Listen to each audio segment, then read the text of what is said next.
You all want to know what's wrong with Michigan's offense? Well, let's talk about what's wrong with Michigan's offense. Your questions right here on this episode of Locked On Wolverines.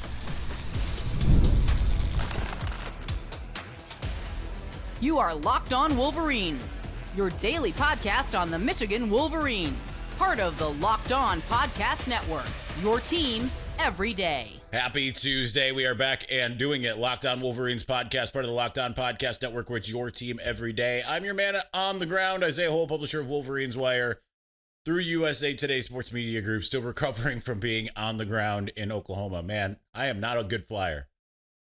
Not a good flyer. If anyone has overcome flight anxiety, reach out to me in the Twitter DMs. I would appreciate it. Thank you to all of you who listen to our show every day, the everydayers out there, and thank you for making us your first listen. We do appreciate that as well. Today is the Michigan Mailbag. We're going to do the Leaders and Best, then the Victors Valiant in segment 2, and then get to the Blue Crew in segment 3. Lots of common questions, but we're taking them all separately. So let's start with our Leaders and Best. James Crudup at James Crudup 6. Would you like to see Sherrone Moore do what Brent Venables does for Oklahoma and just call plays? No, and I'll be getting to that a little bit more later, but no, I want him to delegate that.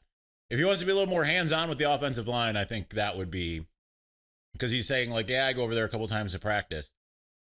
Bro, you got a debacle on your hands right now. You got to do more than that. You can't just sit there and wait.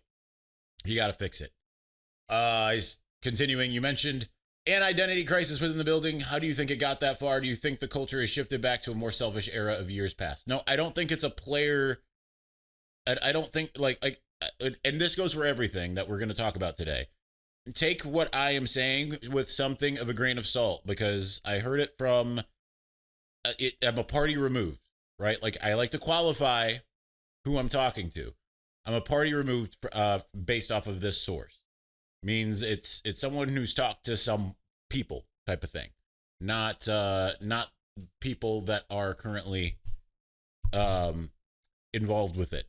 But I don't think it's a player culture scenario, right? Like, we saw what happened with the Bryce Underwood, Justice Haynes thing. I'm not as concerned about that as many others are, based off of just like they were all chummy not too long after that, right? Like, things weren't going right.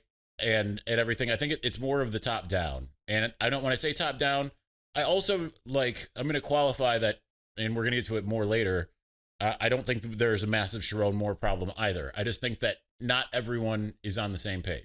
Okay. That's kind of where I'm at with it. Josh Barr at Jadicke. Why buy a $12 million car if you're going to put a speed governor on it? Man, you're preaching to the choir. Not only did we see John Mateer run the ball 19 times, we also saw J.J. McCarthy do what J.J. McCarthy did in college, no less. Like, I'm not saying you need to run Bryce like 20 times like John Mateer did, but like 7 times? I think that's fair.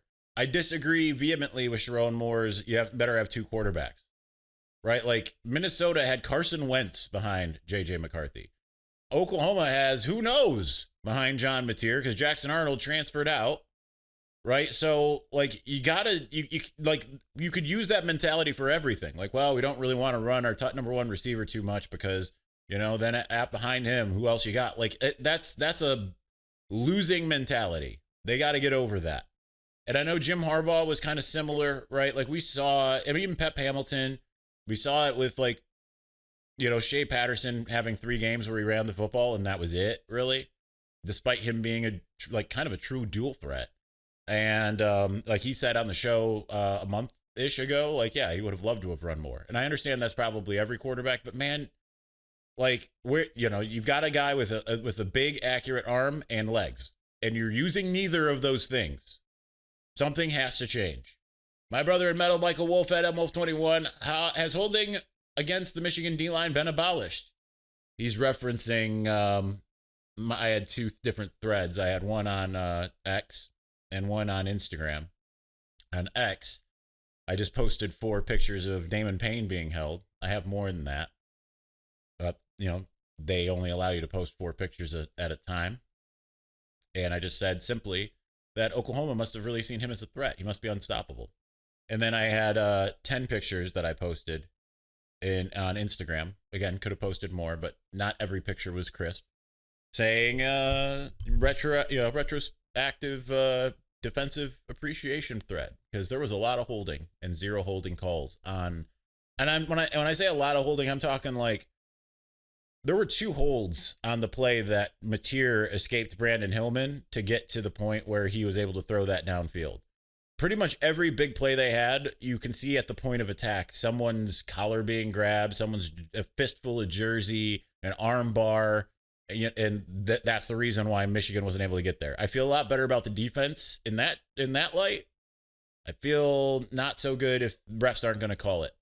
So, listen, Michigan's got to be better than that too, right? Like, you got to be able to play beyond that. So it's not like, oh, they lost the game because of it, but I mean, you're not going to go anywhere if that's the case. He continues, for the offense to average the average third down yardage was 8.4 versus Oklahoma. How does the offense get to that 3rd and short? Having a better game plan. Ultimately, I thought the game plan was just atrocious against Oklahoma. It like, none of it made sense. So, like, just get back to kind of like, I mean, like, they didn't even really utilize quick game. They were doing that weird pistol look.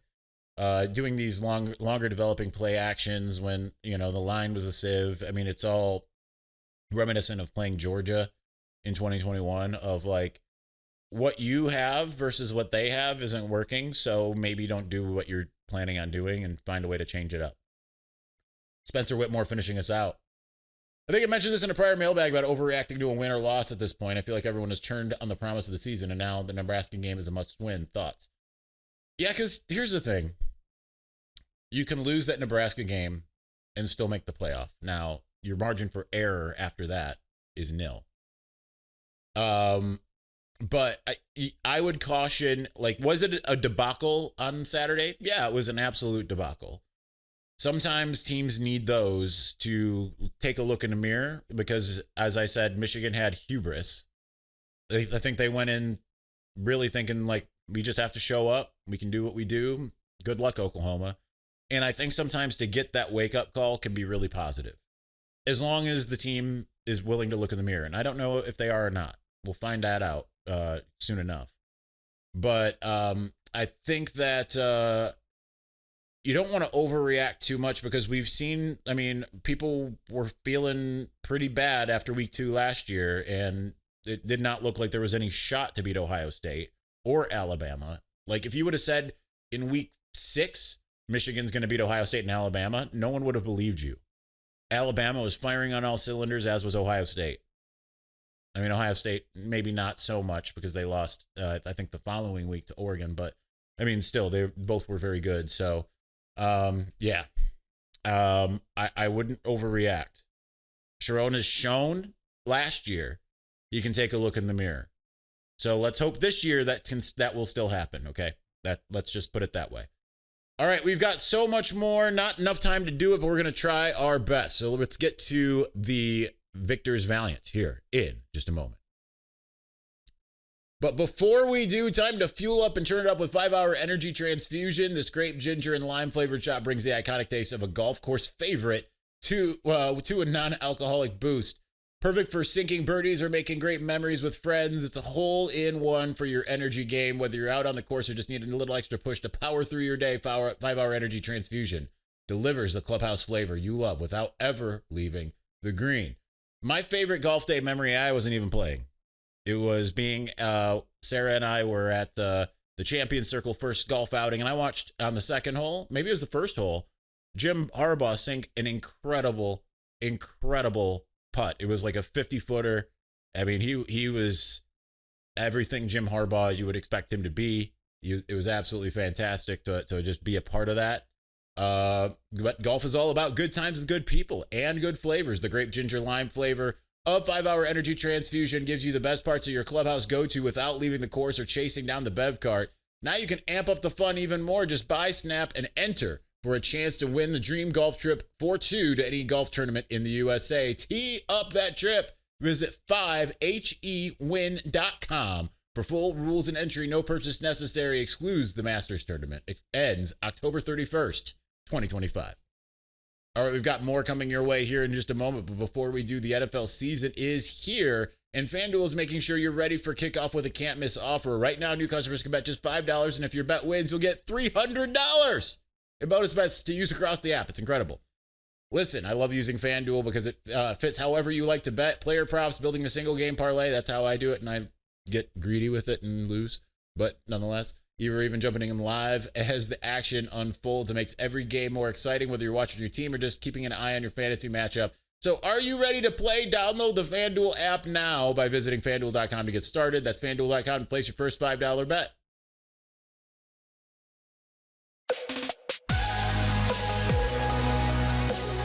All right, we've got so many more. Victor's Valiant on tap here. Great Gambino X at Colossus Clout X. After a frustratingly conservative approach and Norman fell flat, what are the chances Sherrone lets Chip unleash Bryce? Also, do you have a sense of the feeling inside the building? Guys still feeling confident? As far as I've heard, guys are still feeling confident. So that's good. Like I said, I don't believe there is a player culture problem. I do not believe that there is a culture problem. I just believe there are people that aren't on the same page. And here's the thing that I think is good. It might be a good thing for Sherrone Moore to be suspended for 2 games. Now, I don't know, right? Like I'm not saying anything. So don't just like say, oh, Isaiah said that it's good for Sherrone to be suspended 2 games because he's doing this and he's doing that. Like, I don't know exactly the dynamics, right? Okay. Like it's when you're a party away, it's borderline hearsay. That's why I qualify these things so that you understand I wasn't talking to someone directly involved. In this case, that means I wasn't talking directly to coaches. But I do think that for him to take a step away and get like a 30,000 foot view after being in it, after obviously coming up with a game plan against Oklahoma, I think could serve him well. And I think with that, maybe without having his boss around, Chip might feel a little bit more like, hey, there's some stuff we can do. Let's do it. That's just speculation, but that's how I feel. Perry Mitchell at Perry Mitchell away last week on In the Pocket with Jack Tockett. Well played. You two discussed Bryce's ability to make all the throws, and we saw it in week 1. So after seeing week 2, does Sherrone district Chip's offense or his freshman QB? Because that was not a Chip Lindsey game plan. It's kind of what I'm getting at. We really didn't see the Chip Lindsey experience. So I'm not saying that we're going to see like his Southern Miss style air raid, but I do know from different people that I've spoken to that a lot of the things that were installed, we haven't really seen yet in weeks 1 or 2. Now, are they saving it for down the road?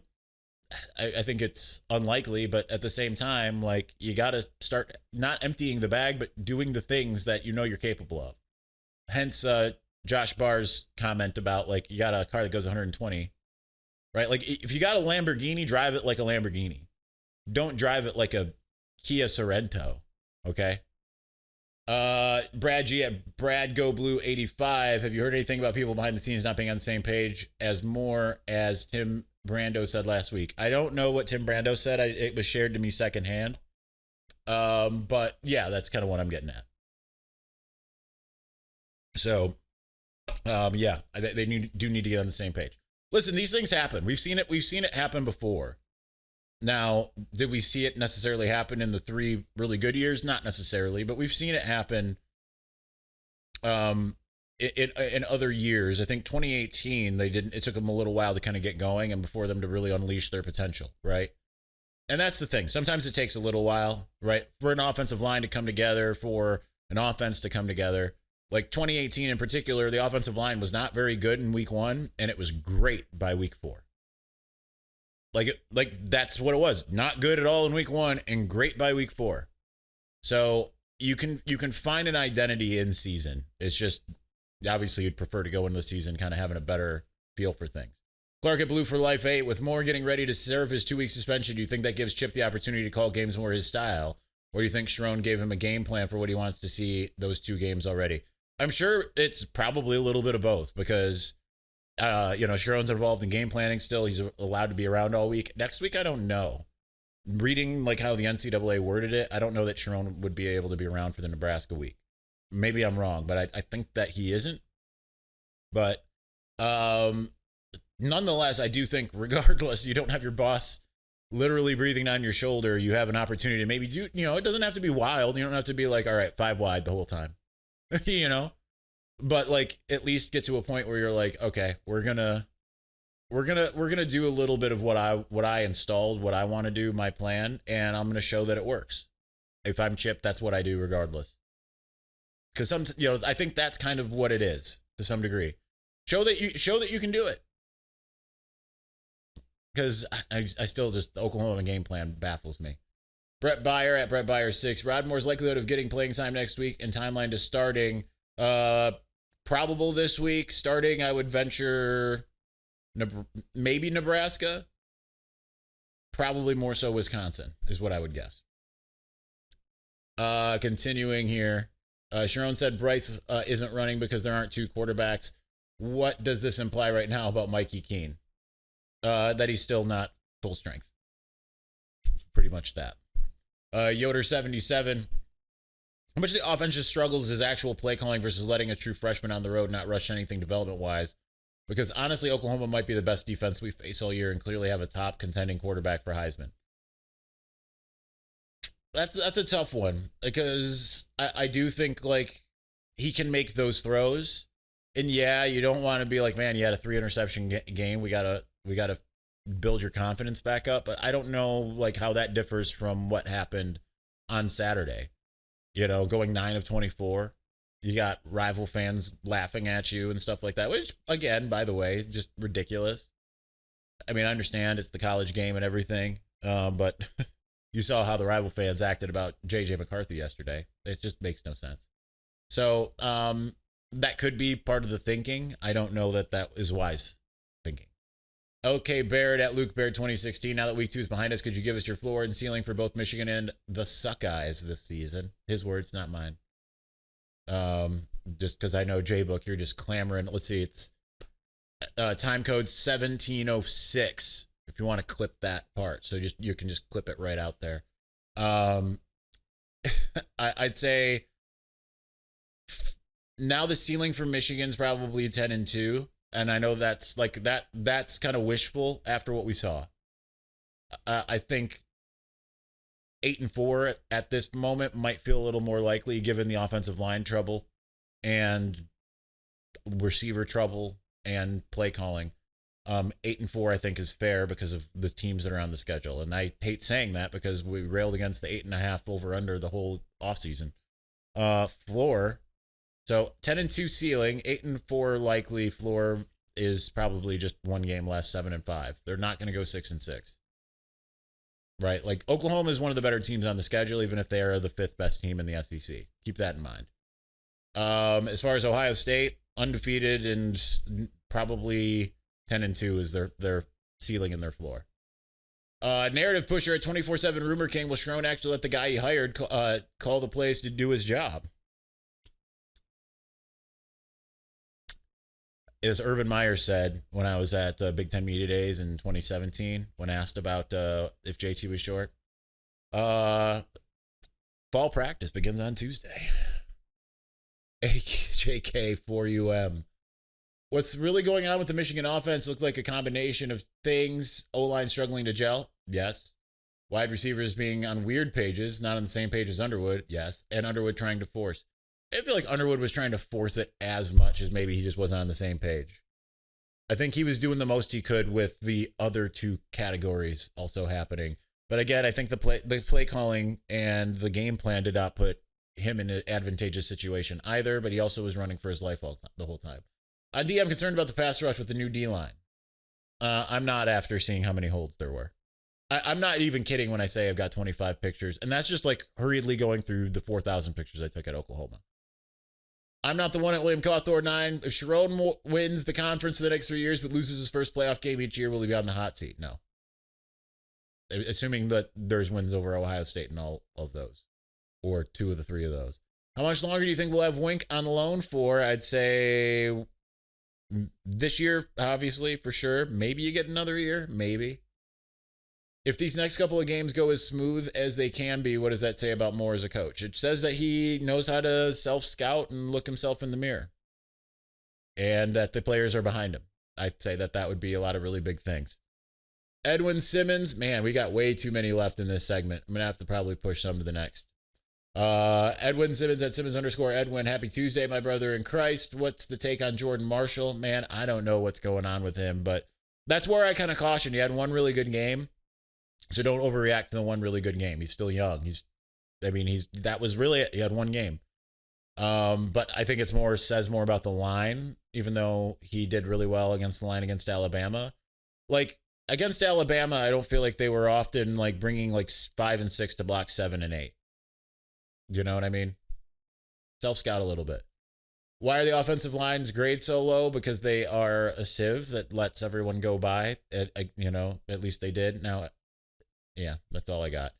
Why the infighting among Michigan fans? It's only the second game. Also, we have to tip our hats to Oklahoma. We don't play another ranked team until High State. Sorry, no O's, LOL. That's funny. Because that's just how it goes. Michigan fans aren't happy unless they're unhappy. Pretty simple. All right, plenty more in the Victor's Valiant. We're going to continue, you guys, on the other side because we've just got like six more. And then everyone else will be the Blue Crew, and we'll see what we can get to there.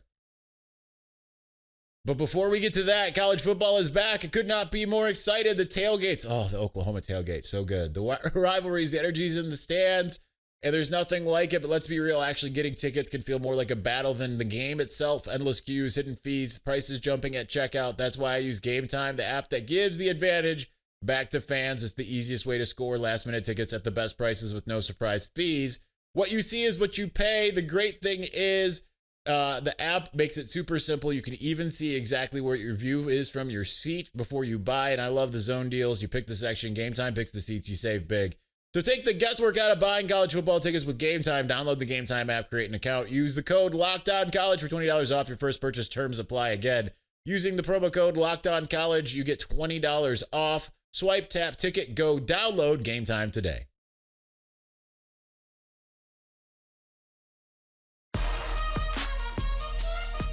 All right, we got about a little less than 8 minutes, so let's get back to the Victor's Valiant, starting with Klob711. It was obviously me that Michigan's O-line play was not up to par. Do you attribute this to poor recruiting or poor coaching or both? I think it's more the poor coaching, because I think that they've got dudes that can play, and I'm not trying to put everyone on blast, but man, I think you got guys that can play up front.